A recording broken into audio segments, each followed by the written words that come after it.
बार बार इनको एग्रीकल्चर वालों को बोला कि यहाँ कोई धान में बीमारी लग चुकी है, खराब हो गई है, मगर कोई भी आदमी आया नहीं। कोई भी आदमी, कोई एक जिम्मेदार बोले कोई आया यहाँ पर? बोलो जी। नहीं, एक मिनट, कोई एक जिम्मेदार जरा बोले।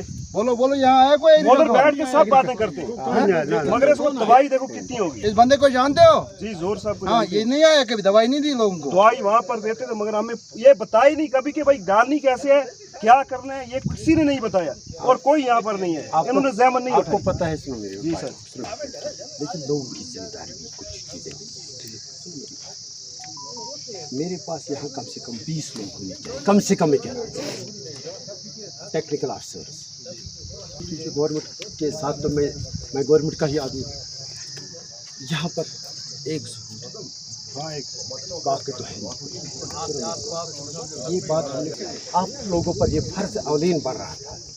आप ज़रूर कहाँ से कहाँ पर, क्योंकि हमारा पीएम के साथ 15-20 दिन चला, वो आपके ही पैसे है, 2000 बंद हो जाएंगे, उसमें भी आपको पता है बड़ा मसला है। अस्सलाम वालेकुम, मैं आपकी वसातत में आपका पहले मशकूर हूँ। आप लोग यहाँ पर आए, क्योंकि मीडिया ही वो चीज़ है जो जहाँ पर हमारी स्टाफ की बहुत कमी होती है, वहाँ पर मीडिया जो है, चाहे इलेक्ट्रॉनिक है चाहे प्रिंट मीडिया है, ये बहुत काम करते हैं, क्योंकि आम पब्लिक के पास यही दो ज़रिए हैं जो हम अपने मैसेज उन तक पहुँचाएँगे। हाँ, आपका कहना दुरुस्त है। जो जिस वक्त जहाँ मौजूद है इस वक्त खेत खेलियों में, जहाँ मतलब खुशहाली होनी चाहिए थी जब फसल कटाई होती है, अनफॉर्चुनेटली इस बार जो पैडी ब्लास्ट है उसने इस खुशहाली को हमें मतलब जो हमारी नसीब में होनी चाहिए थी नसीब में नहीं डाला।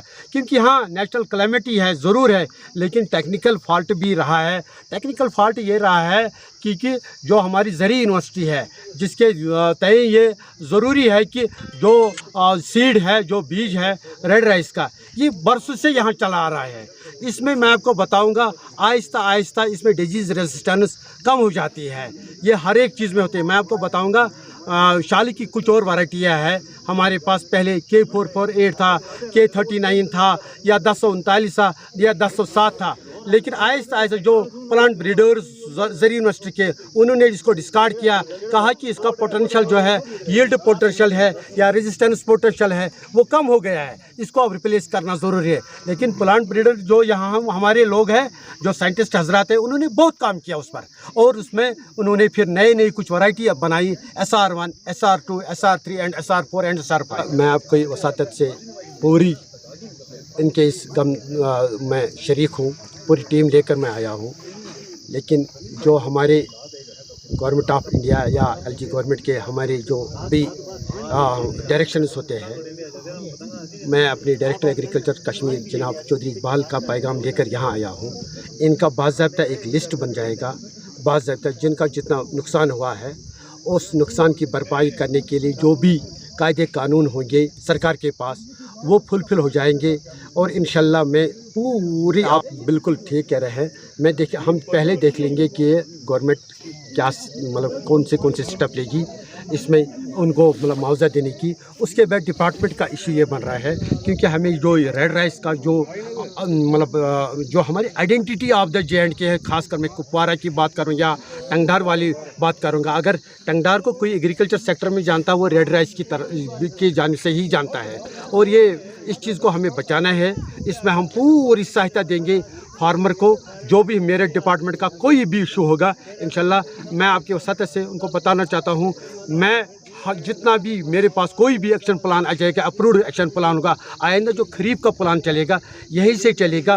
पूरे हम रखवाली रखेंगे, शाली मतलब जब पनीरी बनाने से बराबर शाली कटाई तक। मैं आपके सतह से ये मेरा फ़र्ज़ अवलीन बन रहा है, जो भी फार्म ऑपरेटिंग फैमिलीज़ है, यानी 1,06,000 कम बेश पूरे कुपवारा में है, यानी 5 लाख लोग डायरेक्टली एग्रीकल्चर के साथ रिलेटेड है, जिनकी ज़िम्मेदारी सरकार ने चीफ एग्रीकल्चर अफसर के पास ही रखी है, और इनकी रखवाली करना, इनके इश्यूज़ को एड्रेस करना मेरा फ़र्ज़ अवलीन होगा। मैं समझ रहा हूँ स्टाफ बहुत कम है यहाँ पर।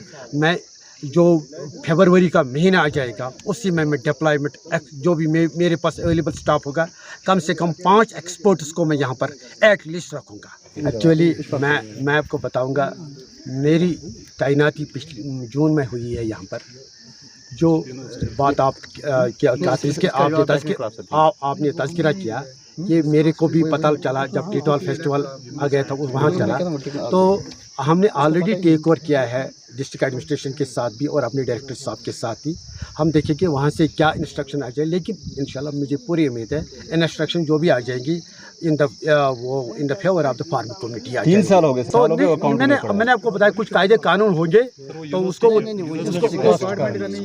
आपको पता है वो मैं आपको बताऊँगा डायरेक्टली रिलेटेड नहीं हो रहा है। अगर मेरे पास वो पैसा होता है तो मैं, लेकिन डिपार्टमेंट को आप हेड कर रहे हैं, तमाम जिम्मेदारी आपसे बनती है। बिल्कुल आप कह रहे हैं, हमने ये जो सुकाश के साथ भी उठाया क्योंकि एक्चुअली वो जो उस वक्त आया है अवार्ड मनी वो उनके तहवील में है, जो ज़री यूनिवर्सिटी है उनके तहवील में है। अगर वो एग्रीकल्चर डिपार्टमेंट के कोई मसला नहीं, लेकिन मैं एड्रेस कर रहा हूँ, मैंने ये ऑलरेडी टेक ओवर किया है डीसी साहब के साथ भी और डायरेक्टर एग्रीकल्चर के साथ से। और हम इंशाल्लाह डायरेक्टर एग्रीकल्चर को ये आज कहेंगे, ज़रूर यहाँ से जाकर हम लिखेंगे कि आप ये जो वाइस चांसलर है ज़री यूनिवर्सिटी के डॉक्टर नज़ीर साहब, तो उनके साथ टेक ओवर कीजिए और जल्दी इसका हल निकाला। यकीन रखिए जो हमारी एलजी गवर्नमेंट है आजकल फास्ट ट्रैक पर काम कर रही है। अभी मैं आपको बताऊंगा, हमारी गवर्नमेंट ऑफ इंडिया ने हमारे जो ऑनरेबल प्रधानमंत्री साहब है जनाब मोदी साहब, उन्होंने ये ले लिया कि नहीं, हमें पीएम किसान में रिवेरिफिकेशन ऑफ द रेवेन्यू रिकॉर्ड्स, क्योंकि कुछ उनको खदशात थे वो हकीकत भी निकल गए। मैं आपको यही बताऊंगा कि जो भी मतलब फैक्टफुल बंदे होते हैं उनको एड्रेस करना, इशू करना आजकल के गवर्नमेंट का मैं आपको अवलीन फ़र्ज़ होता है। और मैं आपको बताऊंगा जब से ये हमारा ये यहाँ से ये स्टेटमेंट जाएगा कि कितने लोगों को क्या नुकसान हो जाएगा, मेरे ख्याल 10-15 दिन से या 1 महीने के अंदर अंदर ही पूरा डिसीजन आ जाएगा। जी सर, कहना बिल्कुल दुरुस्त है, ये हम इशू ऑलरेडी ये कंसिडरेशन में है। मैं आपको बताऊंगा, हमारे पास एक स्कीम होती है आत्मा स्कीम। आत्मा स्कीम में हम रिक्रूटिंग करते हैं कंट्रेक्चुअल बेसिस पर फॉर 1 ईयर वो फर्स्ट ट्रायल में होता है, फिर 5 ईयर वो प्रोजेक्ट चलता रहता है। तो उसमें जितने भी हमारे बीएससी एग्रीकल्चर या एमएससी एग्रीकल्चर या पोस्ट डाक करके है जो बैठे हैं घर में, उनको हम रिक्रूट करते हैं। ये भी एक इस साल आया है, जल्दी हमारी एक मीटिंग हुई, हमारे हमारे ऑनरेबल जो हमारे ये फाइनेंशियल सेक्रेटरी है जनाब अटल डोल साहब, उन्होंने हमें ये डायरेक्शन दे दी है कि हम जल्दी ही उसमें रिक्रूटिंग करेंगे। तो उसमें देखेंगे हम कितने लोग आ जाएंगे। और इसके अलावा भी सरकार के पास जो मतलब मैं आपको बताऊंगा उनके लिए है जो भी उनके पास मतलब अगर कोई प्रोजेक्ट बनाना है प्राइवेट सेक्टर में, उनको 100% फाइनेंस मिलेगा सरकार की तरफ से। हाँ, ये भी ज़रूरी है, अगर सरकार ने ये फैसला लिया कुछ वॉलंटियर्स की ज़रूरत है यहाँ पर, क्योंकि बॉर्डर एरिया है यहाँ, तो मैं आपको बताऊँगा तो वो भी हम इशू उठाएंगे सरकार के साथ, तो हो सकता है कुछ ना कुछ ज़रूर है। बिल्कुल आपका कहना दुरुस्त है, ये चीज़ें हमारे पास पहले से ही चल रही हैं। मैं आपको बताऊंगा, हमारे जितने भी लोग हैं, जितने भी टेक्निकल लोग हैं, एक 15 दिन के बाद हमारी होती है सब डिवीज़न में एक मीटिंग होती है, उसको हम बोलते हैं फोर्टनाइट मीटिंग। 15 दिन में ये एक तो पूरा वो 15 दिन पीछे वाली बात चलती है, फीडबैक आता है फील्ड से क्या क्या प्रॉब्लम है, और जो नए 15 दिन है जो मतलब क्रॉप सीजन चलता है, क्या क्या खदशात हो सकते हैं, क्या क्या ऑपरेशन हो सकते हैं, क्या क्या मतलब हमें करना है, क्या उसको हम बोलते हैं prophylactic measures to curb the disease और पेस्ट अटैक। तो उसके लिए भी मैसेज आ जाती है। हाँ ठीक है, उसके लिए व्हाट्सएप ग्रुप पहले ही बने हैं, उसके लिए हाँ आपका कहना दुरुस्त है, क्योंकि लोकल लैंग्वेज की ज़रूरत है। इसलिए हम चाहते हैं कि जो भी रिक्रूटिंग जो भी हमारे लोग होंगे ये यहाँ के ही होने चाहिए, क्योंकि मैं आपको बताऊंगा, सपोज़ हम साउथ कश्मीर की बात करेंगे, वहाँ तो उर्दू बिल्कुल प्योर कर सकते हैं हम, यहाँ कश्मीरी प्योर कर सकते हैं, लेकिन यहाँ पहाड़ी ज़बान है, यहाँ पहाड़ी ज़बान में ही बोलना है, ताकि जो आम फाम आदमी वो भी समझ आए। तो इसके लिए हम स्टेप्स उठाएंगे। शुक्रिया।